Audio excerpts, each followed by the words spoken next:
Tamac, qui couche sur un punch. Vincent pour les célébrités là. Mais c'est fou, c'est incroyable cet essai de Brice Dulin. Salut l'équipe, j'espère que vous allez bien. Bienvenue dans cette nouvelle vidéo. Aujourd'hui, on va parler un petit peu du match entre les Boks et les Écossais.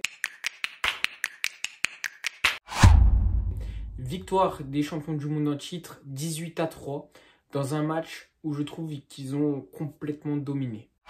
On va directement entrer dans le vif du sujet et on va aborder la première mi-temps. Alors en première mi-temps, c'était pas très chouette à voir. Pas de jeu flamboyant, pas de grandes envolées, mais une vraie guerre des tranchées. Voilà, c'est à ça qu'on a eu droit dans cette première mi-temps.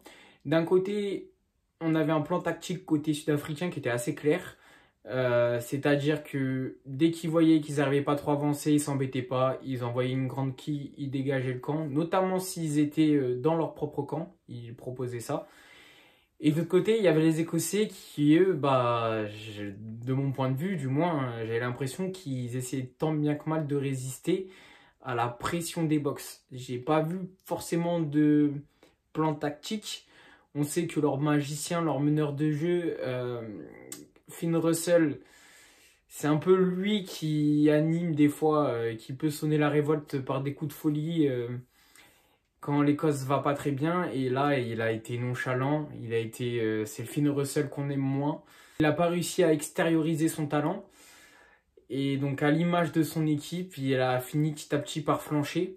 Il a même été coupable de 2-3 fautes au moins, dont 2-3 fautes, il me semble, qui donnent des points, en tout cas aux Sud-Africains, au moins la première. Donc voilà, un petit peu déçu de cette équipe écossaise, un petit peu déçu de cette première mi-temps, notamment que les Sud-Africains n'étaient pas forcément impressionnants. Alors à première vue, moi personnellement, ce qui m'a impressionné, c'est que j'avais l'impression que dès la première mi-temps, ils ont géré le match absolument comme ils le voulaient. Ils n'ont pas accéléré. Et ils ont tenu quand même la 5e meilleure équipe du monde, j'avais l'impression, sans lever le pied du frein, quoi.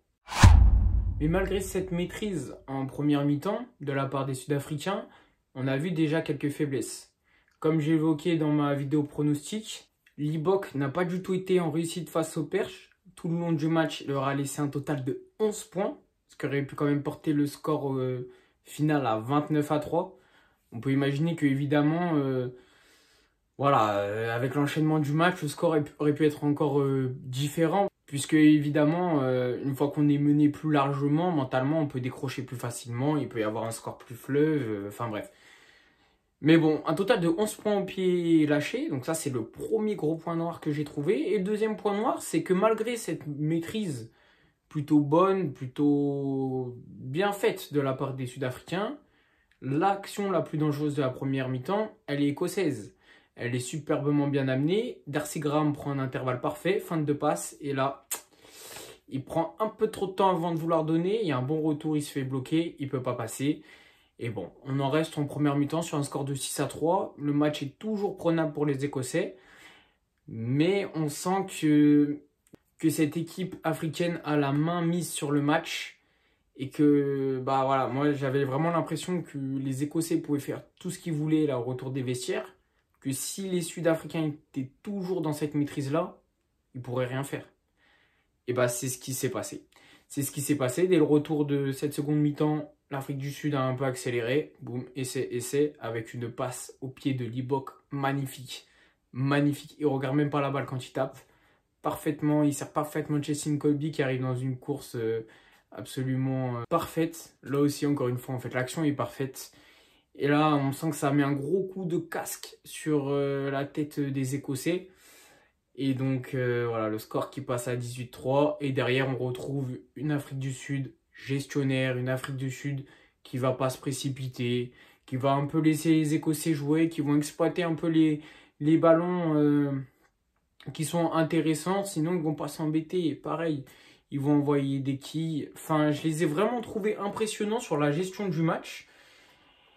Et voilà, après, est-ce qu'ils vont jouer comme ça, par exemple, face à l'Irlande? C'est la question que je me pose. C'est là où je vais être curieux de voir. Et puis, ce problème de buteur face à l'Irlande, il peut vraiment être fatal. Hein.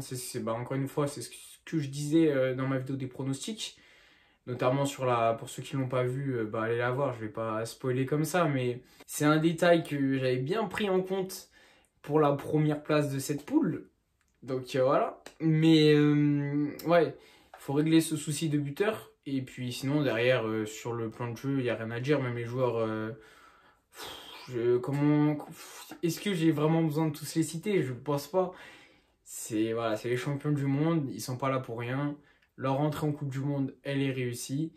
Maintenant, voilà, on va avoir un autre visage, je pense, contre l'Irlande. Du moins, il va falloir hausser encore d'un cran le jeu parce que bah, c'est tout simplement la meilleure nation qui arrivera, du moins au classement IRB face à eux.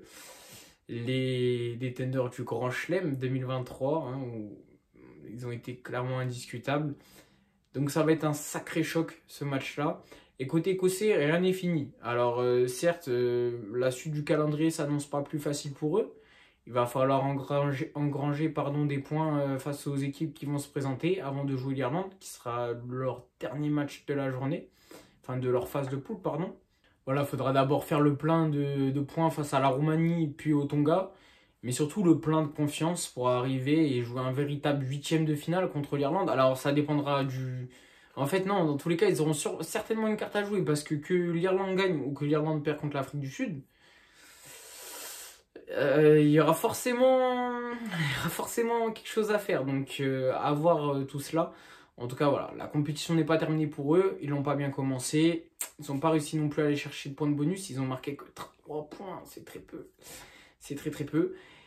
Mais voilà, c'est un match qui a eu un score logique. Pas les matchs les plus agréables à regarder, ni les plus impressionnants et satisfaisants à voir. Mais d'un point de vue tactique et technique, ouais, l'Afrique du Sud, sincèrement, m'ont impressionné. Donc voilà. Sur ce, bah, c'est tout pour moi. C'est tout pour ma petite analyse, mon petit ressenti de cette Afrique du Sud-Écosse. Je vous laisse pour le moment, puis de toute façon on se dit à très vite parce que cette Coupe du Monde nous réserve encore plein de beaux matchs. Donc à très vite, à bientôt, salut.